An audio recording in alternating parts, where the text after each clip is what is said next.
The story of Joseph, son of Jacob, is one of the most fascinating and complex narratives in the book of Genesis. Filled with betrayals, dreams, trials, and triumphs, Joseph's life is an example of how God can transform adverse circumstances into opportunities for good. Joseph was Jacob's second-to-last son, also known as Israel, and the older of Jacob's two sons with his wife Rachel, the woman he loved most.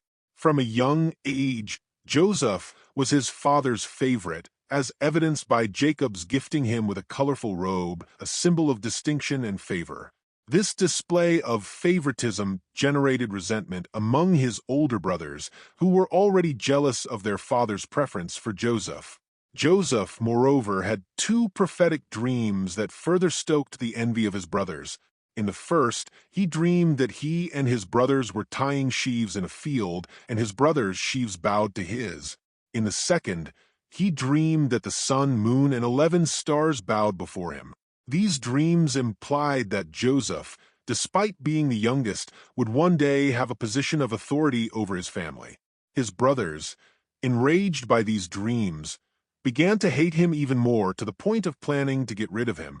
One day, while Joseph's brothers were shepherding the flock away from home, Jacob sent Joseph to check on them. When the brothers saw Joseph approaching, they began plotting to kill him. However, Reuben, the eldest, intervened and convinced the others not to kill him, but to throw him into a dry well, hoping to rescue him later. After doing so, while Reuben was away, the brothers saw a caravan of Ishmaelite merchants pass by on their way to Egypt and decided to sell Joseph into slavery for 20 pieces of silver.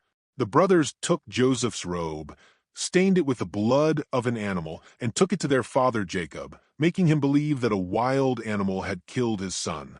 Jacob, torn with grief, wept bitterly over the supposed death of his favorite son. Meanwhile, Joseph was taken to Egypt, where he was sold into slavery to Potiphar, an officer of Pharaoh and captain of the guard. Here began a new stage in Joseph's life, full of challenges, but also opportunities to demonstrate his character and faith in God.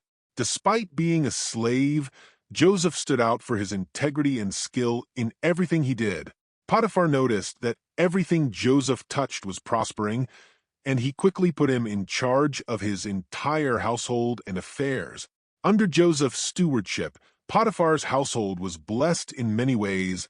However, Potiphar's wife noticed Joseph and tried to seduce him. Joseph, faithful to God and his master, repeatedly rejected his advances, explaining that he could not sin against God or betray Potiphar's trust.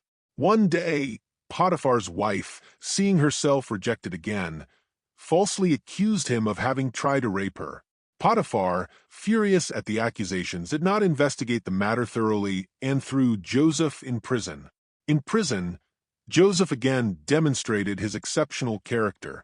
God was still with him, and soon the prison chief put him in charge of all the other prisoners. Despite the dire circumstances, Joseph did not stop trusting God or acting with integrity. One day, two new prisoners arrived at the prison, the cupbearer and the Pharaoh's baker, who had fallen into disgrace. They both had strange dreams, and Joseph, with God's help, interpreted them. He predicted to the cupbearer that he would be restored to his position, while to the baker he anticipated that he would be executed. The dreams were fulfilled exactly as Joseph had said. Before the cupbearer was freed, Joseph asked him to remember him and talk about his situation to Pharaoh, but the cupbearer, once free, forgot about Joseph. 2 years later, the Pharaoh had two dreams that deeply disturbed him, but no one in his court could interpret them. It was then that the cupbearer remembered Joseph and told Pharaoh of his ability to interpret dreams. Joseph was called before Pharaoh, and after hearing the dreams, he humbly explained that God would give him the interpretation. In the dreams, Pharaoh saw 7 fat cows and 7 lean cows, as well as 7 healthy ears of wheat and 7 withered ears. Joseph explained that both dreams were a message from God, predicting 7 years of plenty followed by 7 years of famine throughout Egypt. In addition, he suggested to the pharaoh that during the years of plenty, a large amount of food be stored to face the lean years. Impressed by Joseph's wisdom and discernment, Pharaoh decided to appoint him governor of Egypt, putting him in charge of the entire operation of storing and distributing food. In a single day, Joseph went from being a prisoner to being the second highest position in Egypt, behind only Pharaoh. Under Joseph's supervision, Egypt experienced a time of great prosperity. During the 7 years of plenty, Joseph stored enormous quantities of grain in the cities. Then, as had been predicted, the 7 years of famine began.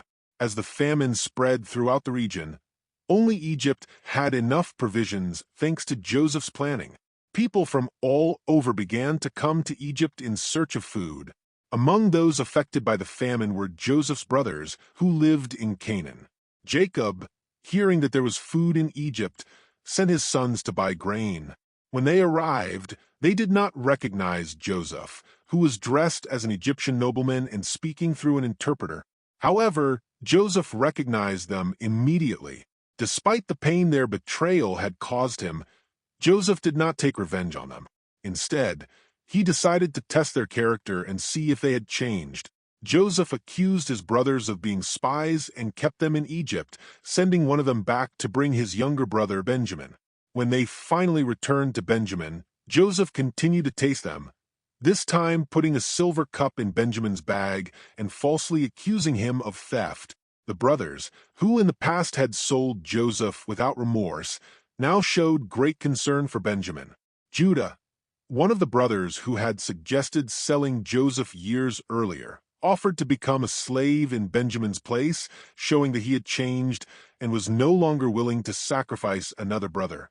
Finally, Jose could no longer contain his emotions. In tears, she revealed her identity to her siblings and forgave them for what they had done. He explained that even though they had sold him into slavery, God had used that situation for the greater good to save many lives during the famine. He said to them, "You thought to do me harm, but God meant it to good." Joseph, with Pharaoh's blessing, invited his entire family to live in Egypt, in the region of Goshen, where they would be safe from famine. Jacob, now an old man, was taken to Egypt and reunited with his beloved son, whom he had believed dead for many years. Before he died, Jacob blessed his sons and Joseph's sons and asked to be buried in Canaan next to his ancestors. After Jacob's death, Joseph's brothers feared that now, without their father, Joseph would take revenge on them. However, Joseph reassured them, reaffirming his forgiveness and assuring them that he had no intention of harming them. He understood that God had directed everything for good,